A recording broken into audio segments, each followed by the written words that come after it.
చెప్పాడు. సో అక్కడ మనం తెలుసుకోవాల్సింది ఏంటంటే యేసు దాహము మనం తీర్చడం అంటే మొదట మనము యేసుక్రీస్తుని మెస్సయ్యగా మనం నమ్మడం. అక్కడ సమరయ స్త్రీ విషయంలో అదే యేసుక్రీస్తు ప్రభు తనకు ఒక చిన్న బోధ చేశాడు ఆ సమరయ స్త్రీకి. ఏంటి అంటే ఇదే, నేనిచ్చు దాహము, నేనిచ్చు నీవు త్రాగిన ఎడల నీకు దాహం కలగదు అనగా పరలోకం గురించి ఆయన చెప్తున్నాడు. ఈ లోకంలో మనం తాగే నీరు మనకి సరిపోదు, అంటే ప్రతిదినము తాగాలి. కానీ యేసుక్రీస్తు ప్రభు మన కొరకు సంపాదించి పెట్టిన ఆ యొక్క నీరు జీవజలం ఏదైతే ఉన్నదో అది మనం త్రాగిన ఎడల మనం ఇంకెప్పుడు దాహము కొనము.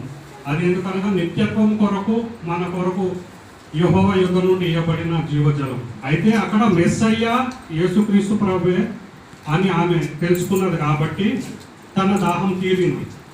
తాను వెళ్ళి తన ప్రజలకు కూడా యేసుక్రీస్తు ప్రభువు గురించి సువార్త చెప్పింది, నేను మెస్సయ్యను చూశానని. సో ఆ విధంగా దాహం తీర్చగలిగింది సమరయ స్త్రీ.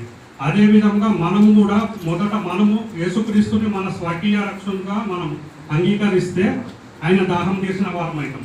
ఆయన దాహము మనం తీరిస్తే మనకి ఆయన జీవజలం ఇస్తాడు. పరలోకంలో ఉండే స్ఫటిక నదిలోని జీవజలము, ఆ జీవజలం ఏదో కాదు కానీ పరిశుద్ధాత్మ తండ్రి అనగా బైబిల్లో రెండు ఉదాహరణలు ఉంటాయి. ఒకటి జీవజలము, ఇంకోటి నూనె అన్నను పరిశుద్ధాత్మ తండ్రి, జీవజలం అన్నను పరిశుద్ధాత్మ తండ్రి.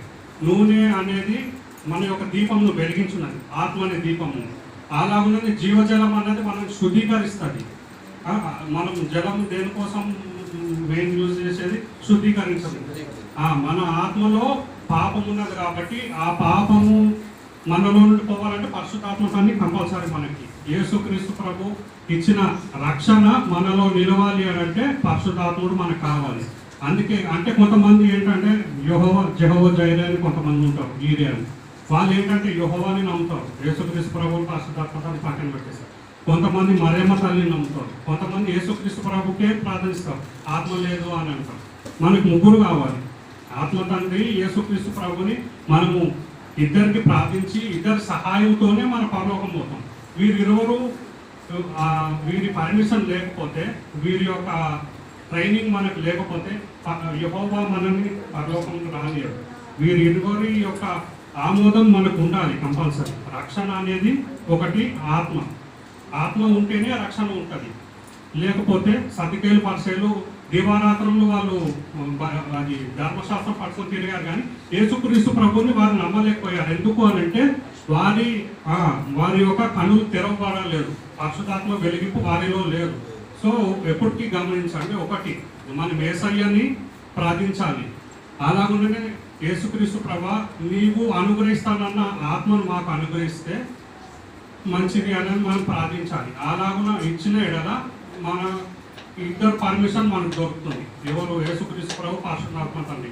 వారి ఇద్దరు ముద్రలు మన మీద ఉంటే రెండో రాకడలో మనం కంపల్సరీ ఎత్తపడతాం. ఎందుకంటే దేవుని రాకడ అత్యంత త్వరలో ఉన్నది కాబట్టి ఎప్పుడన్నది మనకు తెలియదు.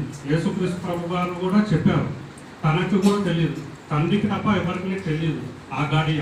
ఇంకోటి ఏంటి అని అంటే మనలాంటి పాపుల కోసం యేసుక్రీస్తు ప్రభు ఇంకా యెహోవా తండ్రి కదా ప్రార్థిస్తున్నాడు. ఏంటి అంటే రాకడ వస్తే ఇంకా మారని ఆత్మలు ఎవరైతే ఉన్నారో వారు నరకానికి వెళ్తారు. కాబట్టి క్రిస్టియన్స్ అయిన వారు క్రీస్తు నమ్మి కూడా కొంతమంది లోకంలో బ్రతుకుతున్నారు. వారి కొరకు యేసుక్రీస్తు ప్రభు రాకడాన్ని ఇంకా కొంచెం పోస్ట్పోన్ చేస్తున్నాడు. ఎందుకంటే ఇప్పుడే వచ్చేస్తే వారందరూ నరకంకి వెళ్తారని. అందుకు దేవుని రాకడ అత్యంత సమీపంగా ఉన్నది కాబట్టి మనము యేసయ్యని, పరిశుద్ధాత్మ తండ్రిని ఇద్దరిని మన యొక్క హృదయంలో మనం పెట్టుకోవాలి. ఇద్దరికి ప్రార్థించి ఇద్దరిని సమానంగా చూడాలి. అయితే ఇంకోటి నెక్స్ట్ ఏంటి అంటే